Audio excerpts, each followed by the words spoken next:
Good morning, everyone. Going to be using a couple new items to the den today.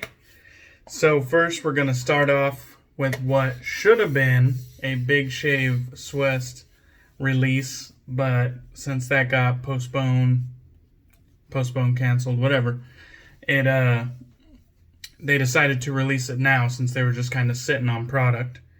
And this is Morning Coffee in the Canadian Wilderness by Tallow and Steel and Karve. So you can see on the back of his jacket, Tallow and Steel, and over here on the little tent, it says Karve. So awesome label art, by the way. A little picturesque scene at camp there. Very nice. I love the packaging, black on black. Has the ingredients there for you guys.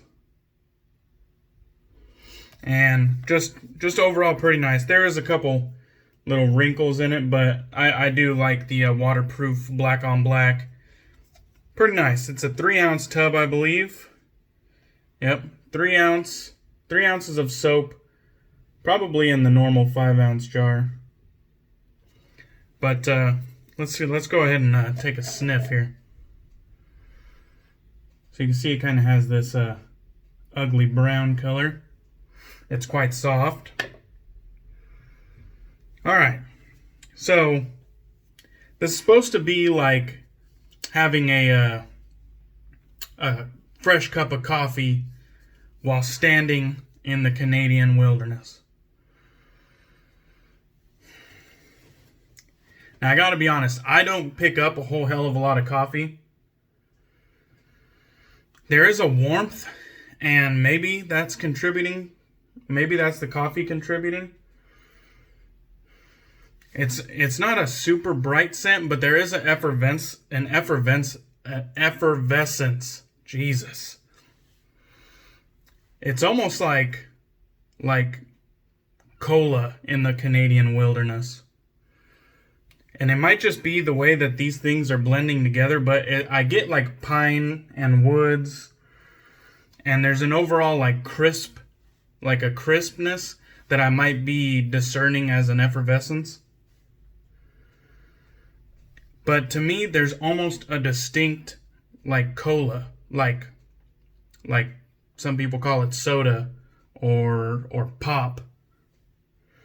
There's almost like a distinct like Coca-Cola, Pepsi, that sort of thing, Dr. Pepper. I don't know. But it's not a bad scent. It's just unique, I guess. It's woodsy, and you get like the pine. I feel like the pine is discernible. But instead of coffee, it's almost like cola. To me. I don't know. But it's not bad by any means. Alright, so that's what we're using today. Tallow and Steels, along with Karve Shaving.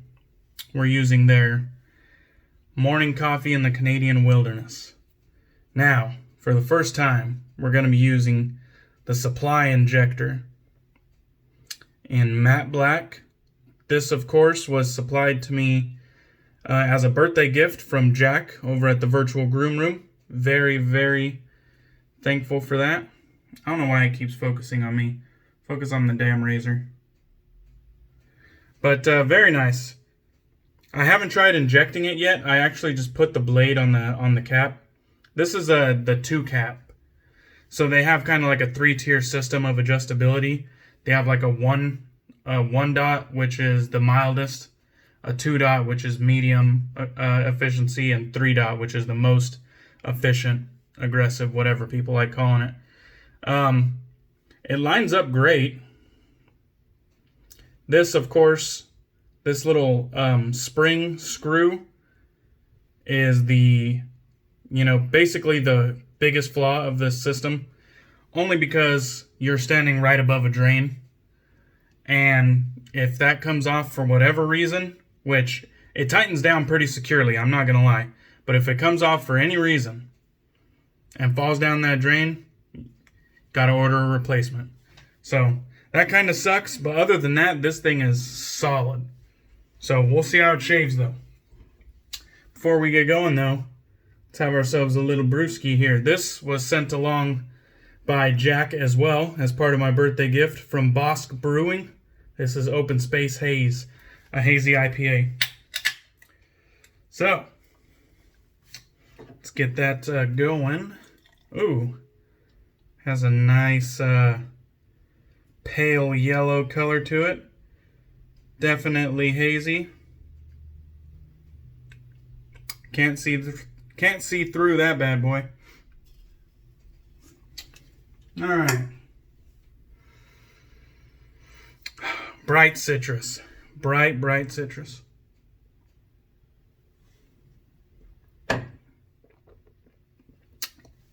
Gotta swish it around the chops a bit.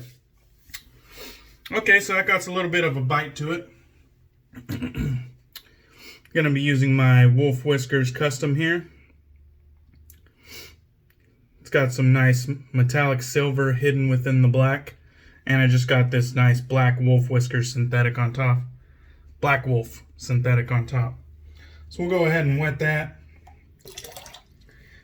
And we'll get going here.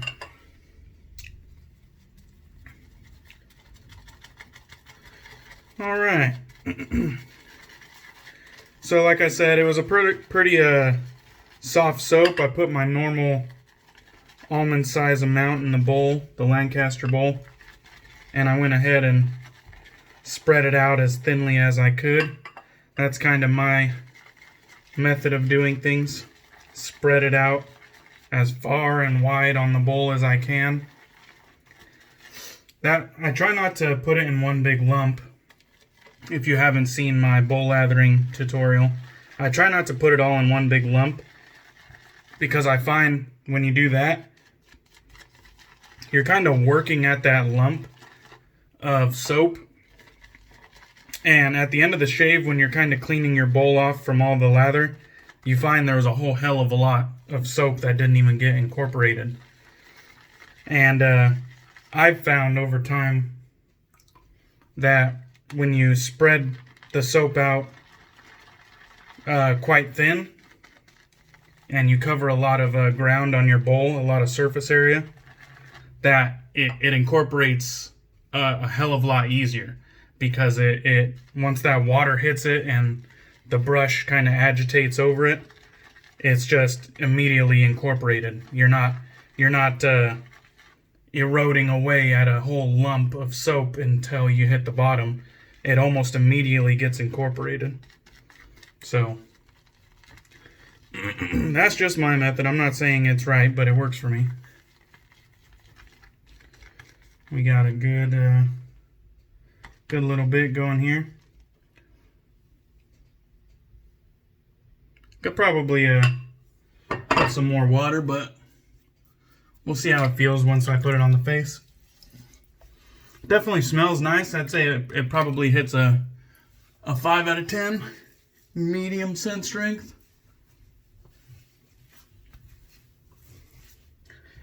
Alright.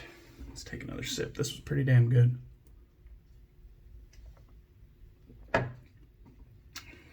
Yeah. So,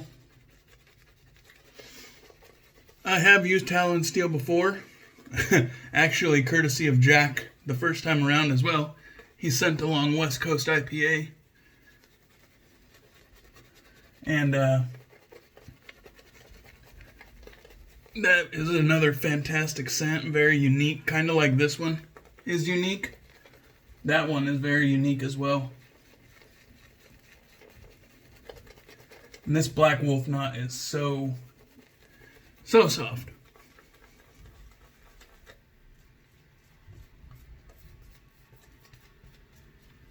And that just lathered up in no time flat. Wow. That's tallow and steel for you. I'll probably incorporate another round of water. Fuck it.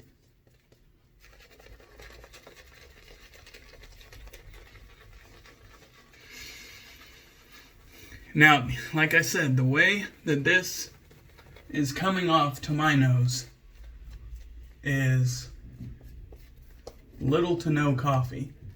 I'm thinking the way I'm perceiving this is the coffee must be hidden in kind of like the general,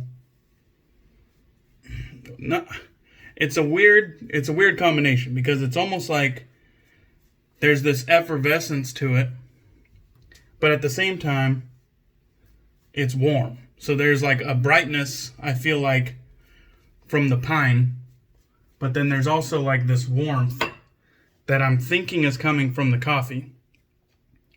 But I'm not picking up coffee, I'm not perceiving coffee. It's more of like a cola to me.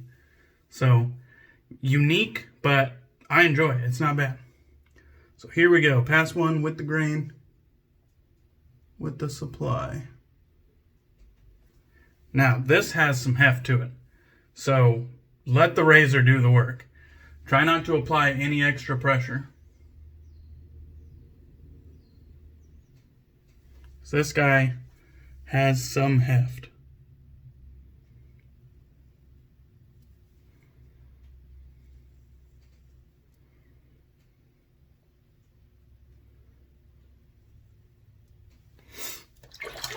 All right, so far so good.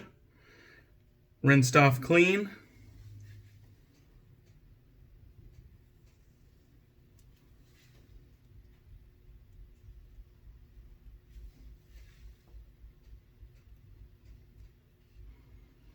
So as you guys probably know, the supply has been out for a little while now, but they were a Shark Tank winner. So if you're not familiar with Shark Tank, they basically, an upstart company goes in front of investors, and the investors you basically gotta pitch your company to the investors, and if you prove yourself, as a sound business model, they give you a go. Or they invest in your business. So supply got invested in. Advertising kind of went through the roof. I see supply ads all the time.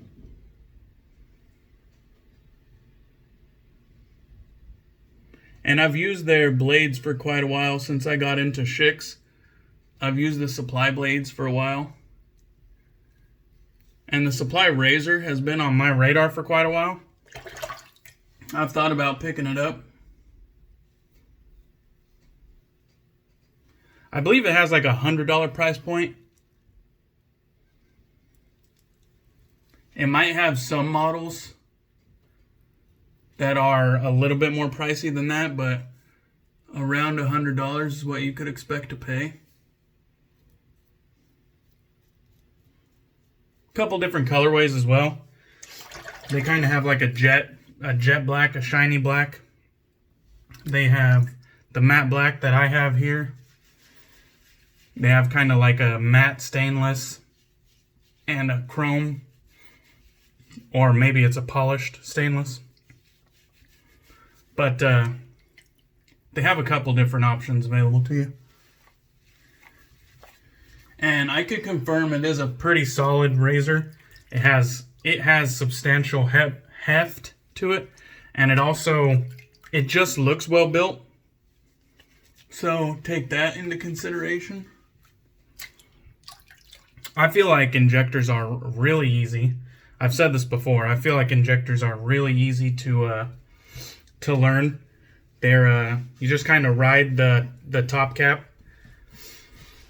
or the blade's edge, I should say. Just kind of ride the cap there, and you're already in the correct angle. Its head isn't much larger than the blade, so that's a plus. It's not overly bulky.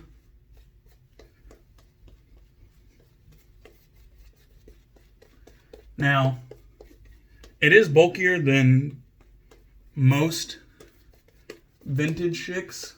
I'm not going to deny that, but it's not out of hand. It's not crazy bulky. It's actually smaller than I thought it was, which is a plus for me. I thought it was going to be like massive and just awkward in the hand. but it's really not.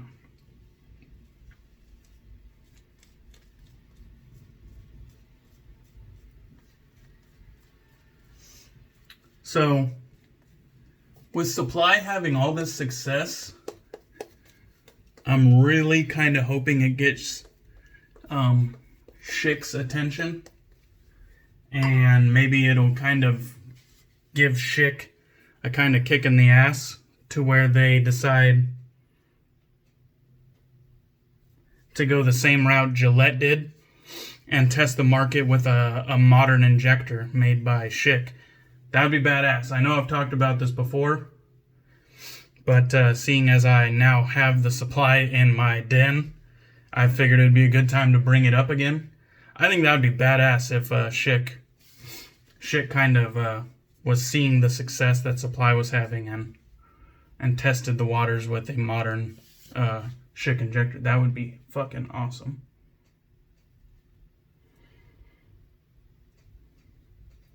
And the same way a lot of people jumped on board with Gillette's Heritage Razor that they released last year, I would jump all over a modern Schick injector.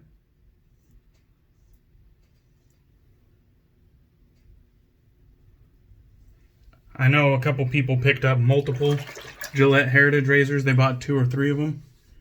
And I gotta be honest, I'd probably be one of those people who bought at least 2 of the Schick, modern Schicks, if they came out with it. Just so I could like hold one in the tuck for a giveaway or give to a friend or something.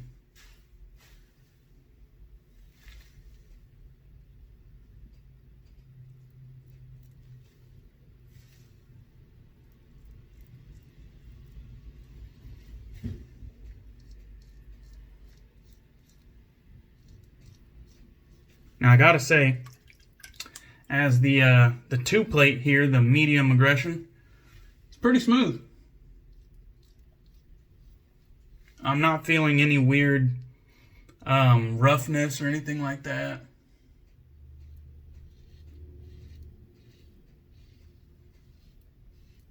I probably should have mentioned I'm not using a Supply blade. I'm using the Schick Proline B20, and it's not even a fresh blade. It's already had at least 1 shave on it.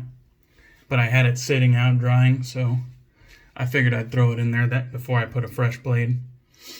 But I'll use a fresh blade in this eventually.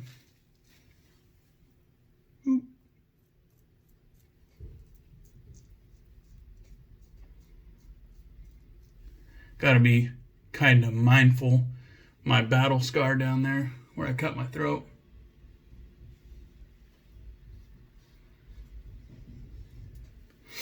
I think it was on Sunday when I cut myself, so I gotta kind of be wary of that. It's kind of right here.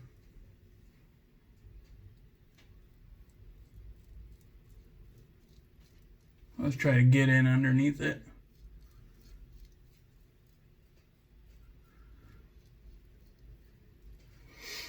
So let's take a look, see how I did.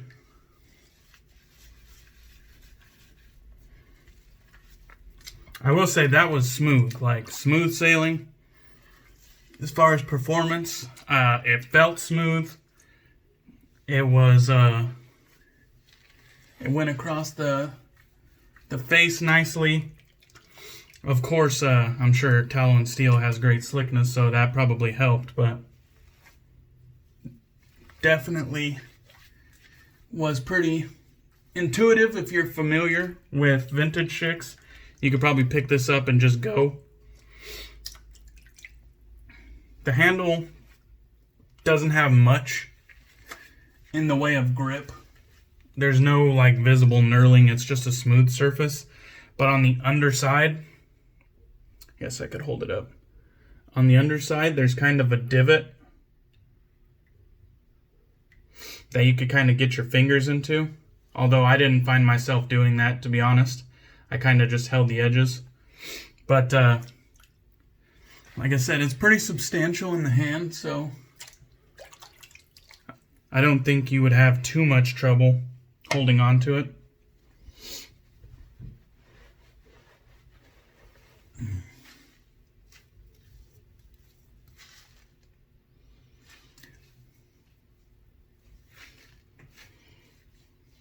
I wouldn't say that's the closest.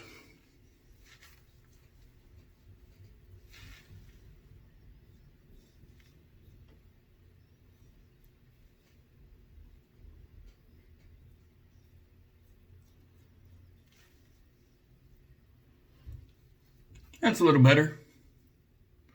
Kind of have a swirl right on the Adam's apple that I gotta kind of work at sometimes.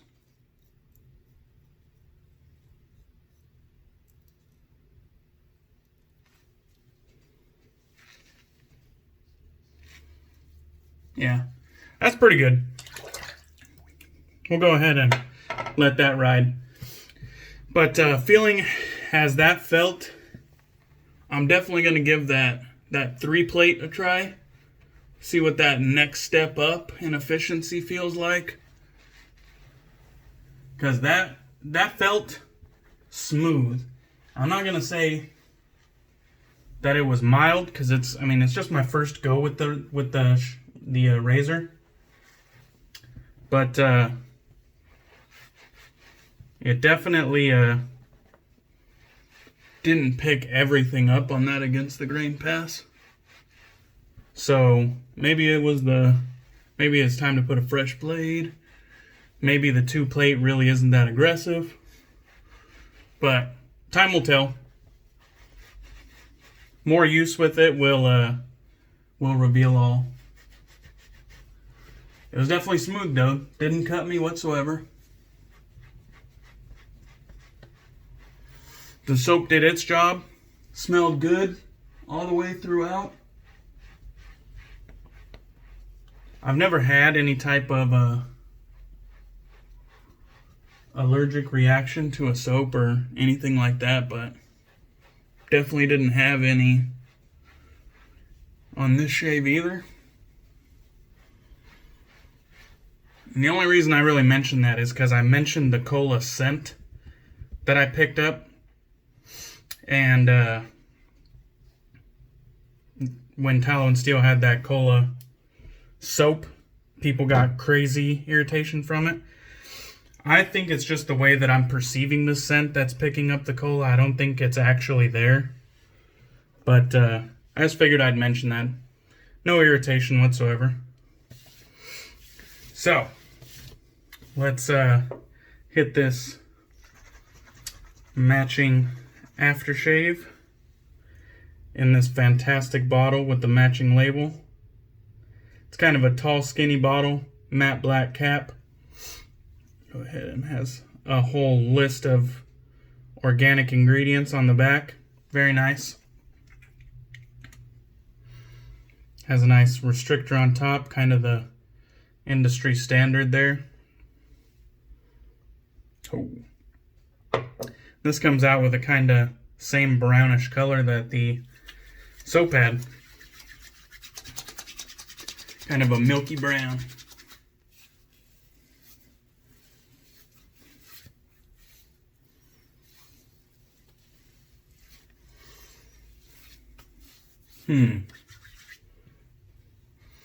Okay. In the aftershave, the coffee is present.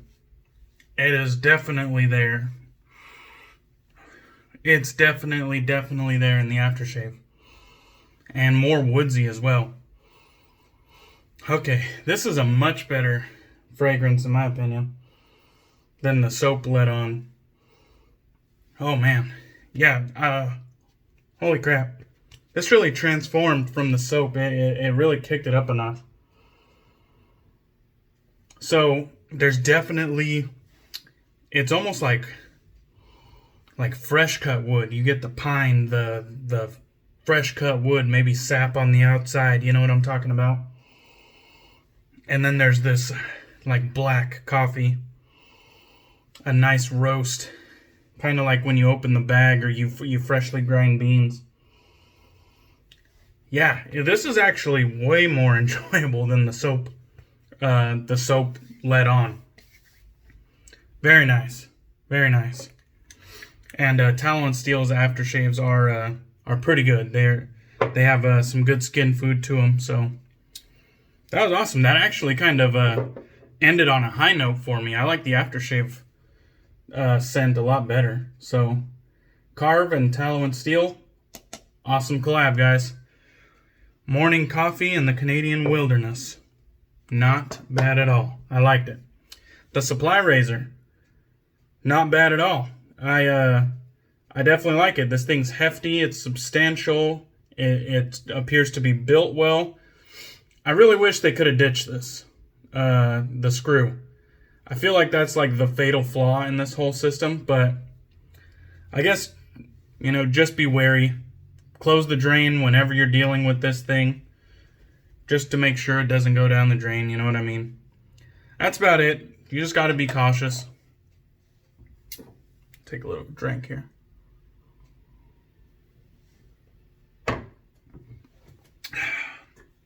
Very good.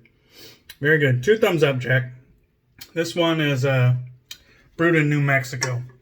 Very nice. I'm in Washington, so this was obviously outside of my marketplace. I would have never got this if it didn't get sent to me. So 2 thumbs up. Thank you, Jack. That was a very tasty IPA. I did enjoy it.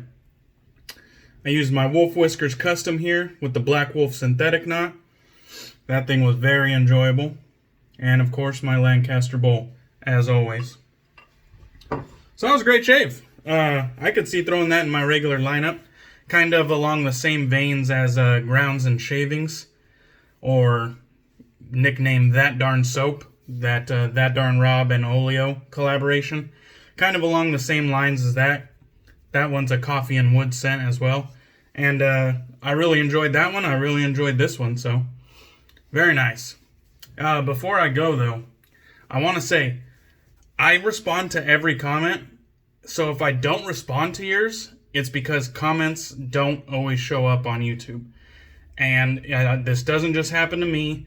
This kind of phenomenon has been going on for a long time. Even before I started making YouTube videos, the content creators that I would watch would have this same issue where their comments, or people would say, hey, you don't respond to my comment, you know, you're kind of stuck up, whatever.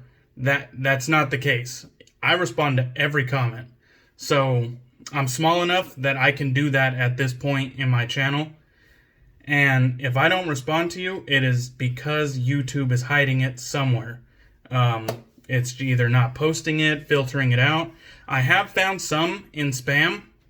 It has 3 sections. It has published comments, held for review comments, and it's called likely spam, and that's also a folder. So I have found some in the likely spam, probably about 10 comments total since my channel has started. And I approve all of those that, you know, hey, these aren't spam, you know, they're just regular people's comments, you know, that obviously watched the video because they were talking about the content and stuff. So, you know, YouTube filters these out. So if me or one of the other people you watch doesn't respond to you and you're wondering why, or you're thinking we're assholes, it's probably because YouTube is filtering them out or not publishing your comments. So just keep that in mind. They might show on your end, but they don't show on our end all the time. You know, it's just kind of random. So sorry if I don't get to you, but that's probably why, because I answer every question or every comment. So that's all I wanted to say. So that's it for me, guys. Cheers. We're halfway through the week. I know the days are mixing up and getting kind of blurred, but halfway through the week. Hang in there. And I'll see you guys on the next one. Cheers.